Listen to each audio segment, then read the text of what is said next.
So I got a 2020 Subaru Crosstrek here, and I'm going to show you how to check the radiator fluid. So on the coolant, we've got a jug here that you have to kind of look down to see the full max.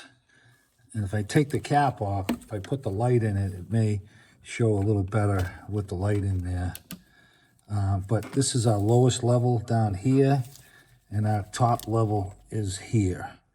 So it's a little below the full mark right now for being cold by about an inch, but there is still something in the jug.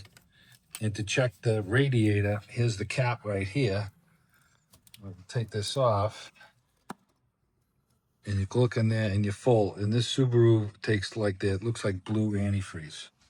And you put your cap back on. You always want to check this cold, because if this is hot, you take this off under pressure, it can burn you. So you got to be careful. Always check it cold.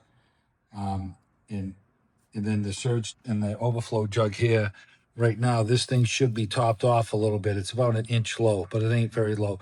As now the car is cold, so if you ran the car and checked it, the level would rise. The coolant, as it heats up, it expands and the level will rise. So we're only about an inch down. We're really not down a lot.